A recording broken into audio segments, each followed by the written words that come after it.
बिस्मिल्लाहिर्रहमानिर्रहीम। अस्सलाम वालेकुम नाइन्थ क्लास स्टूडेंट्स।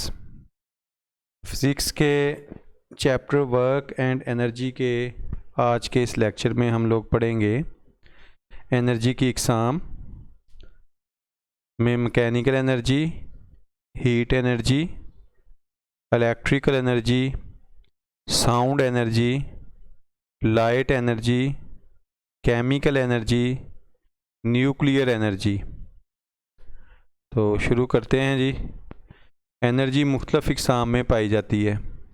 तो एनर्जी की कुछ जो इकसाम हैं, जो ज़्यादा अहम इकसाम हैं, वो शक्ल में दिखाई गई हैं कि एनर्जी जो है वो mechanical energy, electrical energy, light energy, nuclear energy, chemical energy, sound energy, heat energy की फॉर्म में हमारे इर्द गिर्द पाई जाती है। तो याद रखें, ये जो एनर्जी की इकसाम हैं ये एक से दूसरी किस्म में तब्दील हो सकती हैं और ये आम नुमाया इकसाम है। तो लेट्स डिस्कस देम। ये सबसे पहले है मैकेनिकल एनर्जी।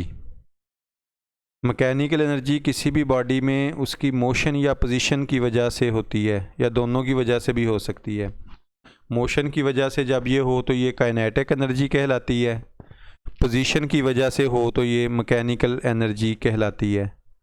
तो मोशन की मतलब काइनेटिक एनर्जी की मिसाल है नदी में बहते हुए पानी में काइनेटिक एनर्जी होती है, तेज़ हवा, चलती हुई कार, ये सारी काइनेटिक एनर्जी की मिसालें हैं। और बुलंद किया हुआ हथौड़ा या तनी हुई कमान या एक खींचा या दबा हुआ स्प्रिंग, इन सब में पोटेंशियल एनर्जी होती है। तो मैकेनिकल एनर्जी जो है वो एक्चुअली काइनेटिक एनर्जी और पोटेंशियल एनर्जी ही है जी। दूसरी जो किस्म है जो आज हम डिस्कस करेंगे वो है हीट एनर्जी। हीट जो है वो आपको पता है कि गर्म जिस्म जो होते हैं वो हीट खारिज करते हैं। तो हीट हमें हासिल होती है जब ईंधन को जलाया जाता है, तब भी हरारत हासिल होती है। इसके अलावा अगर आप अपने हाथों को आपस में रगड़ें तो तब भी हीट प्रोड्यूस होती है, और हाथों में प्रोड्यूस होने वाली हीट फ्रिक्शनल फोर्स की वजह से है। जो फ्रिक्शन की फ़ोर्स होती है जो मोशन में अपोज करती है, तो उस वक़्त भी हीट पैदा होती है। और इसके अलावा जो खुराक हम खाते हैं उससे भी हमें हीट एनर्जी हासिल होती है। लेकिन हीट एनर्जी का जो सबसे बड़ा ज़रिया है वो सूरज है।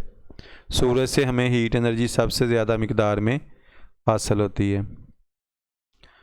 उसके बाद है जी इलेक्ट्रिकल एनर्जी। इलेक्ट्रिकल एनर्जी जो है ये बड़ी अहम एनर्जी है।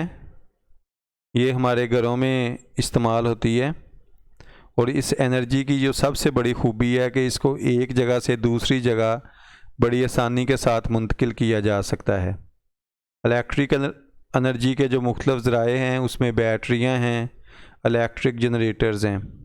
इलेक्ट्रिक जनरेटर जो होते हैं वो हाइड्रो पावर से, मतलब पानी से, थर्मल या न्यूक्लियर पावर से उनको चलाया जाता है। थर्मल से मुराद जो हीट से, और न्यूक्लियर पावर में भी एटम को तोड़कर हीट एनर्जी हासिल होती है, और वाटर को स्टीम में बदलते हैं और उससे इलेक्ट्रिकल जनरेटर चलते हैं। तो इलेक्ट्रिकल एनर्जी जो है ये वसी पैमाने पर इस्तेमाल होने वाली एनर्जी है। Sound energy. साउंड एनर्जी जो होती है ये वाइब्रेट करते हुए जिस्म से पैदा होती है। जब कोई जिस्म वाइब्रेट करता है तो उससे साउंड एनर्जी पैदा होती है। जैसे अगर आप किसी ड्रम के डायाफ्राम को मतलब हिट करते हैं तो वो थरथराता है और उससे एनर्जी पैदा होती है।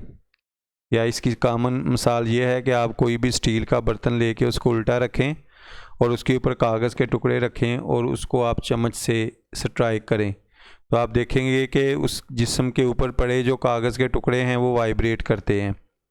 तो वाइब्रेट करते हुए जिस्म से जो एनर्जी पैदा होती है वो साउंड एनर्जी होती है। तो ये जो वायलिन की तार होती है उसके थरथराने से भी आवाज़ आती है, और बांसुरी जो होती है उसमें हवा का जो कॉलम होता है वो थरथराता है, और उससे साउंड एनर्जी जो है वो पैदा होती है। तो उसके बाद है जी लाइट एनर्जी। लाइट एनर्जी जो है ये रोशनी की एनर्जी है। रोशनी के मतलब हमें किन ज़राए से रोशनी हासिल होती है? सूरज से हमें रोशनी हासिल होती है और उस रोशनी की मौजूदगी में फ़ोटोसिंथेसिस का प्रोसेस होता है। इसके अलावा ये जो चीज़ों को हम देख पाते हैं अपनी आँखों से, ये भी लाइट एनर्जी की बदौलत है।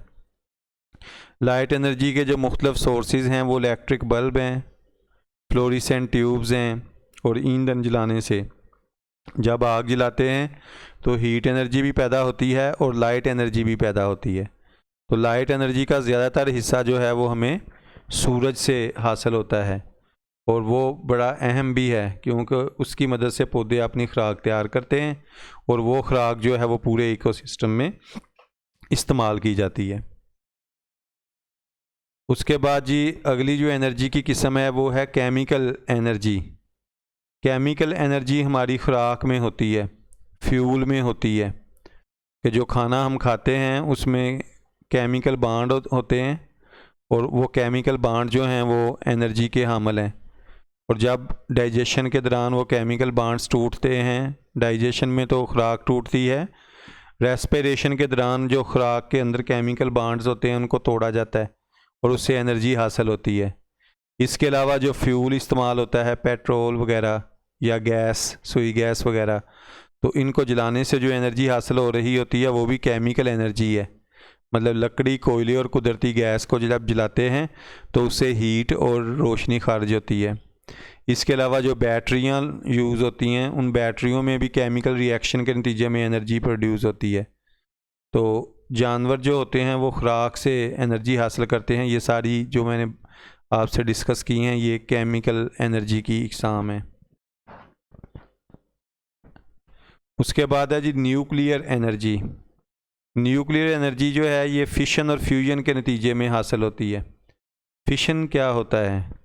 जब एटम के न्यूक्लियाई को तोड़ा जाए दो छोटे न्यूक्लियाई में और उसमें बहुत सारी एनर्जी खारिज होती है, उसको फिशन रिएक्शन कहते हैं। मतलब फिशन में क्या होता है, एटम का जो मरकज़ी हिस्सा होता है न्यूक्लियस, उस न्यूक्लियस को दो छोटे न्यूक्लियाई में तोड़ा जाता है जिससे ढेर सारी हीट एनर्जी हासिल होती है, तो उसे हम न्यूक्लियर एनर्जी कहते हैं।